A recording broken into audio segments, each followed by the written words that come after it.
দেখেই নিশ্চয়ই বুঝতে পারছেন কতটা টেস্টি হয়েছে। চলুন দেখে নিই। আমি নিয়েছি 500 গ্রাম মতো জলপাই। প্রথমে জলপাইগুলো জল দিয়ে ভালো করে ধুয়ে নিলাম।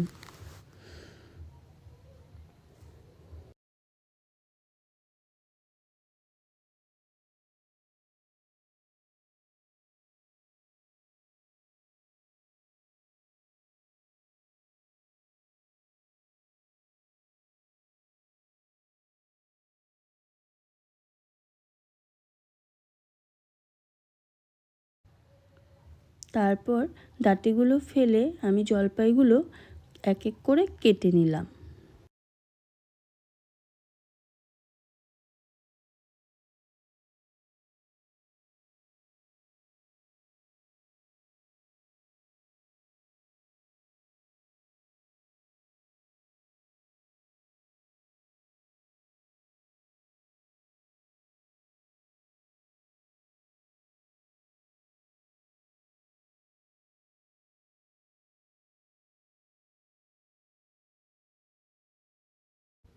কেটে নেওয়ার পর আমি একটা কড়াইয়ে জলপাইগুলো দিয়ে জল দিয়ে সেদ্ধ করে নিলাম।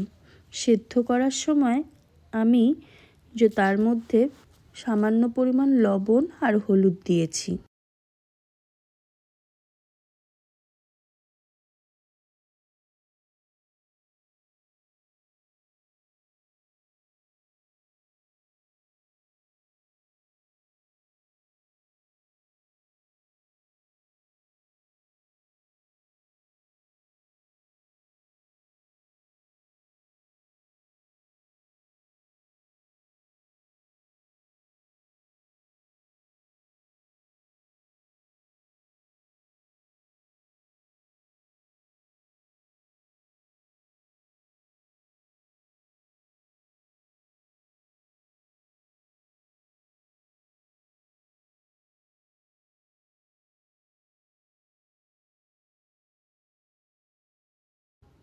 জলপাই কিন্তু খুব তাড়াতাড়ি সেদ্ধ হয়ে যায়, বেশিক্ষণ সময় লাগে না।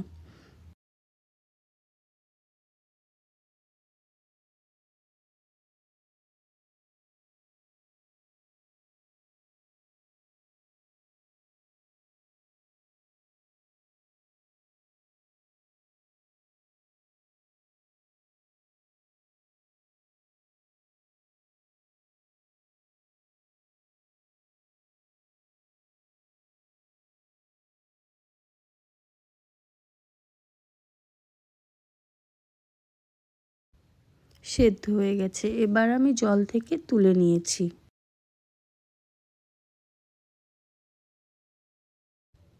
এবার জলপাইগুলো ঠান্ডা হওয়া অবধি আমি মশলাটা বানিয়ে নিলাম। শুকনো লঙ্কা, তেজপাতা, গোটা জিরে, মৌরি, ধনিয়া, সর্ষে, পাঁচফোড়ন সব কিছু কড়াইয়ে দিয়ে গ্যাসের আঁচ কমিয়ে শুকনো খোলায় ভেজে নিলাম।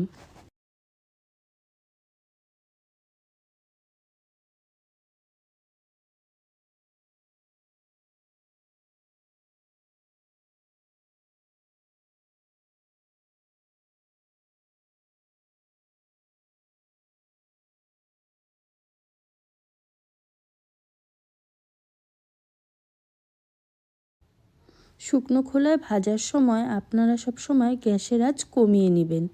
সুন্দর গন্ধ বেরিয়ে আসলেই নামিয়ে নেবেন।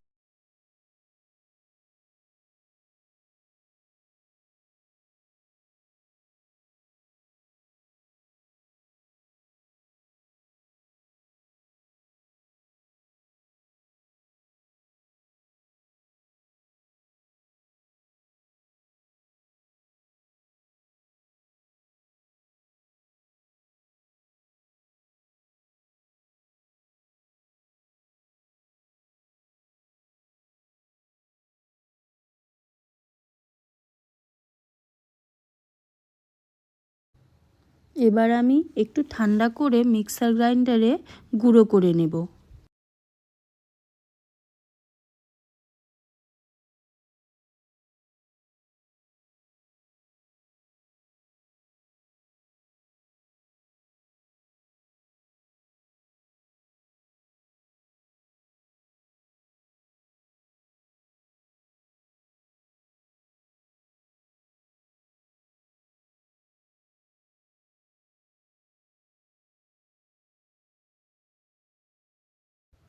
ভাজা মশলা একদম রেডি হয়ে গেছে। এবার সাইডে রেখে দিয়ে যখন যেমন দরকার তখন সেরকমভাবে ব্যবহার করতে পারবো।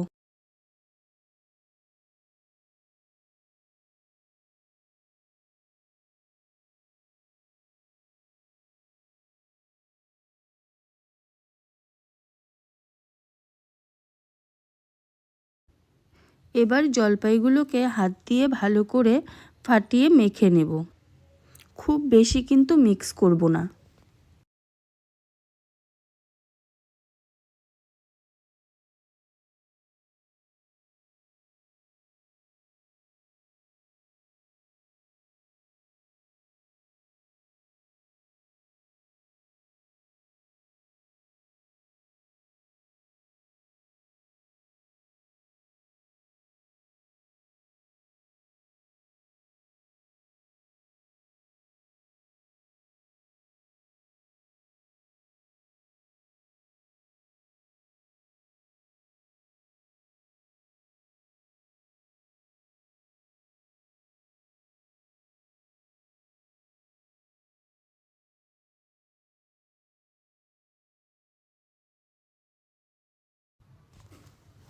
এবার একটা কড়াইয়ে তেল নিয়েছি।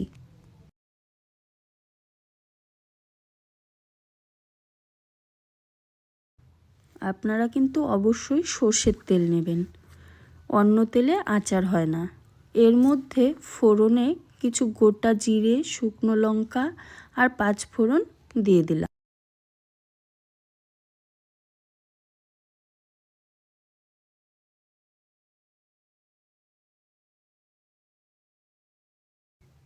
যখন শুকনো লঙ্কা আর 5 ফোড়নের সুন্দর গন্ধ বেরিয়ে যাবে তখন কিন্তু আমাদের দিয়ে দিতে হবে ওই আগে থেকে সেদ্ধ করে রাখা জলপাইগুলো।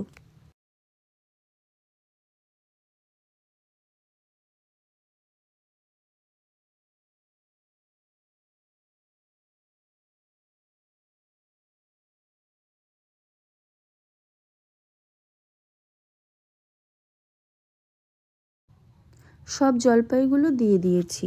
এবার গ্যাসের ফ্লেম মিডিয়াম রেখে আমি কিন্তু নাড়াচাড়া করছি। এর মধ্যে অল্প পরিমাণ লঙ্কা গুঁড়ো, হলুদ আর লবণ দিয়ে দিলাম।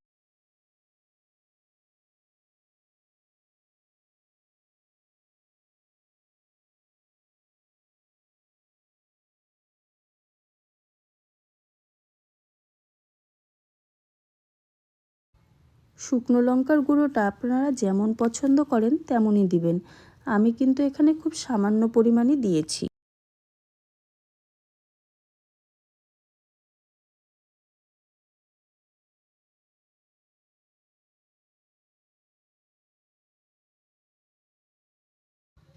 এবারে দিলাম এর মধ্যে অল্প পরিমাণ ভিনিগার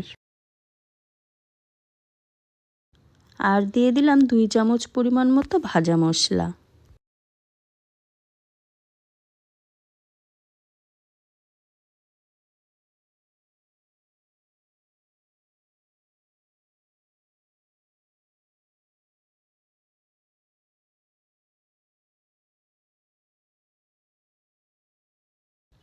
কিছুক্ষণ ভেজে নেওয়ার পর তারপর দিয়ে দিলাম 1 বাটি পরিমাণ গুড়।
গুড় দিয়ে আবার কিছুক্ষণ নাড়াচাড়া করে তারপর যখন শুকিয়ে আসবে তারপর নামানোর আগে ওপর থেকে আবার একটু ভাজা মশলা আর বিট নুন দিয়ে নামিয়ে ফেলবো।